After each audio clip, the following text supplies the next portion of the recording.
एक जंगल में एक संत अपनी कुटिया में रहते थे। एक शिकारी जब भी वहां से निकलता तो संत को प्रणाम जरूर करता था। एक दिन वो शिकारी संत से बोला कि बाबा, मैं तो मृग का शिकार करता हूँ, आप किसका शिकार करने में बैठे हो? संत बोलते हैं श्री कृष्ण का। और वो फूट फूट के रोने लगे। वो शिकारी बोला, अरे बाबा रोते क्यों, मुझे बताओ वो दिखता कैसा है, मैं पकड़ के लाऊंगा उसको। संत ने भगवान का वह मनोहारी जो स्वरूप था उसका वर्णन किया कि वो सांवला है, मोर पंख लगाता है, बांसुरी बजाता है। शिकारी बोला, बाबा जब तक आपका शिकार पकड़ के नहीं लाता ना, पानी भी नहीं पीऊंगा। फिर वो ना एक जगह पे जाल बिछा के बैठ गया। 3 दिन बीत गए प्रतीक्षा करते करते। अब तो ठाकुर जी कहाँ वेट करते हैं अपने भक्तों का, दया आ गई। वो बोला कहाँ दूर उनसे होंगे अपने भक्तों से।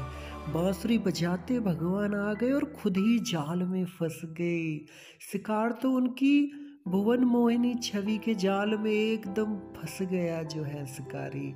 और एकटक जो है श्याम सुंदर को निहारते हुए वो आंसू बहाने लगा। जब कुछ उसको चेतना हुई तो उसको बाबा का स्मरण आया और जोर जोर से चिल्लाने लग गया, शिकार मिल गया, शिकार मिल गया, शिकार मिल गया। और ठाकुर जी की ओर वो देखकर बोला, अच्छा बच्चू, 3 दिन भूखा प्यासा रखा, अब मिले हो और मुझ पर जादू कर रहे हो। कृष्ण और उसके भोलेपन पर रीझे जा रहे थे और मंद मंद मुस्कान से हमेशा उसे देखे जा रहे थे।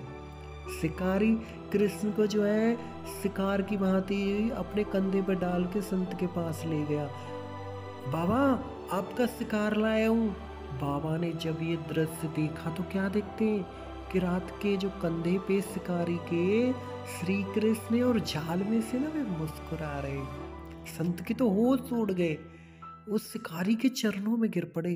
फिर ठाकुर जी से एकदम रोते हुए वाणी में बोले, हे नाथ, मैंने बचपन से अब तक इतने प्रयत्न किए, आपको अपना बनाने के लिए घर छोड़ दिया, इतना भजन किया, आप नहीं मिले और इसे 3 दिन में ही मिल गए आप। भगवान बोले, इसका जीवन तुम्हारे प्रति देखो निश्चल है, कोई इसके अंदर छल नहीं है।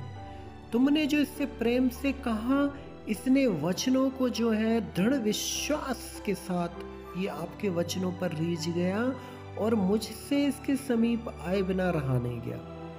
भगवान तो भक्तों के संतों के अधीन होते हैं। जिस पर संतों की कृपा दृष्टि हो जाए उसे उसी क्षण अपनी सुखद जो है भगवान शरण प्रदान करते हैं। शिकारी तो जानता भी नहीं था कि भगवान कौन है, पर संत को रोज प्रणाम करता था। संत प्रणाम, दर्शन वैष्णवों का ये फल होता है, वैष्णव दर्शन का, उनके संग करने का, साधु संग, कि भगवान बहुत जल्दी प्रसन्न होते हैं। जैसे शिकारी 3 दिन में ही भगवान जो है ठाकुर जी मिल गए उनको। तो ये होता है संतों की संगति का फल।